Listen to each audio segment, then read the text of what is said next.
ಕರ್ನಾಟಕದಲ್ಲಿ ಮಳೆಯ ಎಚ್ಚರಿಕೆಯನ್ನು ಹವಾಮಾನ ಇಲಾಖೆ ನೀಡಿದೆ. ರಾಜ್ಯದಲ್ಲಿ ವ್ಯಾಪಕ ಮಳೆಯಾಗುವ ಸಾಧ್ಯತೆ ಇದೆ. ಗುಡುಗು ಸಿಡಿಲಿನ ಸಹಿತ ದೊಡ್ಡ ಪ್ರಮಾಣದಲ್ಲಿ ಮಳೆ ಬೀಳುವ ಎಚ್ಚರಿಕೆಯನ್ನು ಹವಾಮಾನ ಇಲಾಖೆ ನೀಡಿದೆ. ವಿಶೇಷವಾಗಿ ಉತ್ತರ ಕನ್ನಡ ಜಿಲ್ಲೆಗೆ ಯೆಲ್ಲೋ ಅಲರ್ಟ್ ಅನ್ನು ಘೋಷಣೆ ಮಾಡಲಾಗಿದೆ. ಬೆಂಗಳೂರಿನಲ್ಲಿ ಸಾಧಾರಣವಾಗಿ ಮಳೆ ಬೀಳುವಂತಹ ಸಾಧ್ಯತೆ ಇದೆ. ಮೋಡ ಕವಿದಂಥ ವಾತಾವರಣ ಇದೆ ಅನ್ನೋ ಎಚ್ಚರಿಕೆ ಇರುತ್ತೆ ಅನ್ನುವಂಥ ಎಚ್ಚರಿಕೆಯನ್ನು ಹವಾಮಾನ ಇಲಾಖೆ ನೀಡಿದೆ. ನಾವು ನೋಡ್ತಾ ಇದ್ವಿ, ಮಂಗಳೂರು ಭಾಗದಲ್ಲಿ, ಬೆಳಗಾವಿ ಭಾಗದಲ್ಲಿ, ವಿಶೇಷವಾಗಿ ದಕ್ಷಿಣ ಕನ್ನಡ ಜಿಲ್ಲೆಯಲ್ಲಿ ಪ್ರವಾಹದ ಪರಿಸ್ಥಿತಿ ಉಂಟಾಗುವಂತಹ ಸಾಧ್ಯತೆ ನಿಚ್ಚಳವಾಗಿ ಕಾಣಿಸ್ತಾ ಇದೆ. ಇನ್ನು ಇನ್ನೊಂದು ಕಡೆ ಕೇರಳದ ವೈನಾಡ್ನಲ್ಲಿ ಏನು ಮಳೆಯ ಪ್ರಮಾಣ ವ್ಯಾಪಕವಾಗಿ ಜಾಸ್ತಿ ಆಗ್ತಾ ಇದೆ ಬರ್ತಾ ಬರ್ತಾ ಅಲ್ಲಿ. ಸೊ ಇದರ ಪರಿಣಾಮವಾಗಿ ಈಗಾಗಲೇ ಕಬಿನಿ ಜಲಾಶಯಕ್ಕೆ ಇಂದಿನ ಕಬಿನಿ ಜಲಾಶಯದ ಮಟ್ಟ 2274 ಅಡಿಗಳಷ್ಟಿದೆ.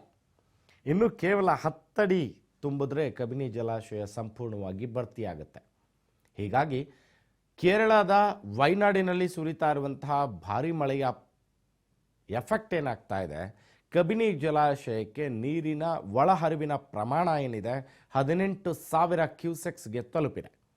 ಹೀಗಾಗಿ ಇನ್ನೇನು ಕೆಲವೇ ದಿನಗಳಲ್ಲಿ ಕಬಿನಿ ಜಲಾಶಯ ಭರ್ತಿಯಾಗುವಂಥ ಸಾಧ್ಯತೆ ನಿಟ್ಟಿನಲ್ಲಿ ಒಳಹರಿವಿನ ಪ್ರಮಾಣ ಏನಿದೆ 18,000 ಕ್ಯೂಸೆಕ್ಸ್ ತಲುಪಿರುವಂತಹ ಈ ಸಂದರ್ಭದಲ್ಲಿ ಕಬಿನಿ ಜಲಾಶಯದಿಂದ 5,000 ಕ್ಯೂಸೆಕ್ಸ್ ನೀರನ್ನು ಈಗ ಹೊರಬಿಡಲಾಗ್ತಾ ಇದೆ.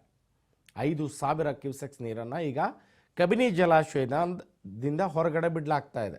ಹೀಗಾಗಿ ನದಿ ಪಾತ್ರದ ಜನರು ಭಾಳ ಎಚ್ಚರಿಕೆಯಿಂದ ಇರಬೇಕು. ನಾವು ನೋಡ್ತಾ ಇದ್ವಿ, ಮಂಗಳೂರು ದಕ್ಷಿಣ ಕನ್ನಡ ಜಿಲ್ಲೆ ಏನಿದೆ, ದಕ್ಷಿಣ ಕನ್ನಡ ಜಿಲ್ಲೆಯಲ್ಲಿ ಗುಡ್ಡ ಕುಸಿತ ಕಾಣಿಸ್ತಾ ಇದೆ ನಮಗೆ.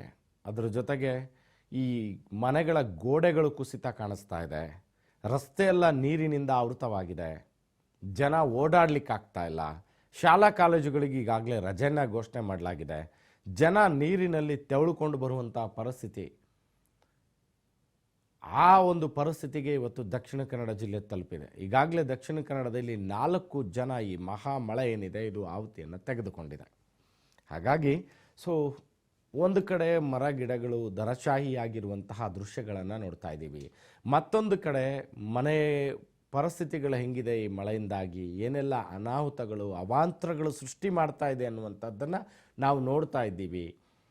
ರಾಜ್ಯದ ಬಹುತೇಕ ಕಡೆ, ಉತ್ತರ ಕರ್ನಾಟಕದ ಬೆಳಗಾವಿ ಭಾಗ ಇರ್ಬೋದು, ಹಾಗೆ ತುಂಗಭದ್ರಾ ಜಲಾಶಯದ ವ್ಯಾಪ್ತಿಯ ಕೊಪ್ಪಳ ಜಿಲ್ಲೆ ಇರ್ಬೋದು, ಕೊಪ್ಪಳದಲ್ಲಿ ಗಂಗಾವತಿ, ಹಾಗೆ ಸಿಂಧನೂರು ಈ ಭಾಗದಲ್ಲಿ, ಮತ್ತು ಈ ಕಡೆ ಬಂದರೆ ನಾವು ತುಂಗಭದ್ರಾ ಬಲದಂಡೆ ಕಾಲುವೆ ಬಳ್ಳಾರಿ ಭಾಗದಲ್ಲಿ ಬಂದರೂ ಕೂಡ ನೀರಿನ ಹೊರಹರಿವಿನ ಪ್ರಮಾಣ ಕೂಡ, ಕಾಲುವೆಗಳಿಗೂ ಕೂಡ ನೀರನ್ನು ಹೆಚ್ಚಿನ ಪ್ರಮಾಣದಲ್ಲಿ ಬಿಡುವಂಥ ಸಂದರ್ಭ ಬರ್ತಾ ಇದೆ. ಯಾಕೆಂದರೆ ವ್ಯಾಪಕ ಮಳೆ ಏನಿದೆ, ಈ ಶಿವಮೊಗ್ಗದ ಬೆಟ್ಟಗುಡ್ಡಗಳ ಸಾಲಿನಲ್ಲಿ, ಸಹ್ಯಾದ್ರಿ ಪರ್ವತಗಳಲ್ಲಿ ಏನು ಮಳೆಯ ಪ್ರಮಾಣ ಜಾಸ್ತಿ ಆಗುತ್ತೆ, ಹೀಗಾಗಿ ತುಂಗಾ ಭದ್ರಾ ಮೈದುಂಬಿ ಹರಿತವೆ. ಈ ಕಡೆ ನೀವು ಬೆಳಗಾವಿ ಭಾಗಕ್ಕೆ ಬರೋದಾದರೆ ಮಹಾರಾಷ್ಟ್ರದ ಪಶ್ಚಿಮ ಘಟ್ಟಗಳಲ್ಲಿ ಏನು ಮಳೆ ಪ್ರಮಾಣ ಜಾಸ್ತಿ ಆಗುತ್ತೆ. ಹೀಗಾಗಿ ಮಲಪ್ರಭಾ, ಘಟಪ್ರಭಾ, ಹಿರಣ್ಯಕೇಶಿ, ಚಂದ್ರಘಂಟ ಎಲ್ಲ ನದಿಗಳು ಕೂಡ ಉಕ್ಕಿ ಹರಿಯುವಂತಹ ಪರಿಸ್ಥಿತಿಗೆ ಬಂದು ನಿಲ್ತವೆ. ಇನ್ನು ದಕ್ಷಿಣ ಕನ್ನಡ ಭಾಗದಲ್ಲಿ ಬಂದರೆ ಕೇರಳ ಮಳೆಯ ಎಫೆಕ್ಟ್ ಏನಿದೆ, ಆ ಒಂದು ಎಫೆಕ್ಟಿಂದಾಗಿ ದಕ್ಷಿಣ ಕನ್ನಡ ತತ್ತರಿಸಿ ಹೋಗ್ಬಿಡ್ತಾ ಇದೆ. ಅಷ್ಟೇ ಅಲ್ಲ, ಮೈಸೂರು ಪ್ರಾಂತ್ಯದ ಏನು ಈ ಕಬಿನಿ ಜಲಾಶಯ ಇದೆ, ಕೃಷ್ಣರಾಜಸಾಗರ ಜಲಾಶಯ ಇದೆ, ಕಾವೇರಿ ಜಲಾನಯನ ಪ್ರದೇಶಗಳೇನಿದೆ, ಇವು ಕೂಡ ಸಂಪೂರ್ಣವಾಗಿ ನೀರಿನ ಹೊಡೆತಕ್ಕೆ ನಲಿಗೆ ಹೋಗ್ಬಿಡ್ತವೆ ಅನ್ನುವಂಥದ್ದು.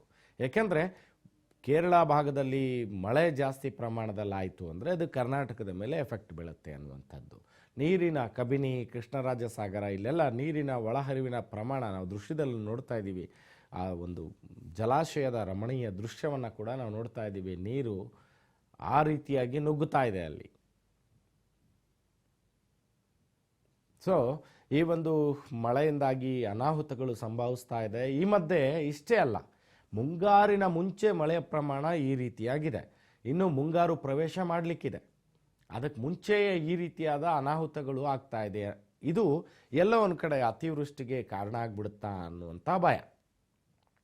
ಮಳೆ ಬೇಕು, ಮಳೆಯಿಂದ ಬೆಳೆ ಬೆಳೀಬೇಕು, ಆದರೆ ಈ ಥರದ ಮಳೆ ಬೇಡ ಅನ್ನುವಂತಹ ಪರಿಸ್ಥಿತಿಗೆ ನಮ್ಮ ರೈತರು ಬಂದು ಬಿಡ್ತಾರಾ ಅನ್ನುವಂಥದ್ದು. ಯಾಕೆಂದರೆ ಒಂದು ರೀತಿನಲ್ಲಿ ಮಳೆ ಬಂದರೆ ಪರವಾಗಿಲ್ಲ, ಅತಿಯಾಗಿ ಮಳೆ ಬಂದುಬಿಟ್ರೆ ಜನಜೀವನ ಅಸ್ತವ್ಯಸ್ತಗೊಂಡು ಬಿಡುತ್ತೆ, ಮನೆಗಳು ಬಿದ್ದೋಗ್ತವೆ, ಗೋಡೆಗಳು ಕುಸಿತ ಕಾಣ್ತೀವಿ, ಬೆಟ್ಟ ಗುಡ್ಡಗಳೇನಿದೆ ಇವು ಕುಸಿದು ಬಿಡ್ತವೆ. ಆ ಸಂದರ್ಭದಲ್ಲಿ ತುಂಬ ಹಾನಿಗೆ ಒಳಗಾಗ್ತಾರೆ, ಸಾವು ನೋವಿನ ಪ್ರಕರಣಗಳು ಹೆಚ್ಚಾಗ್ತವೆ.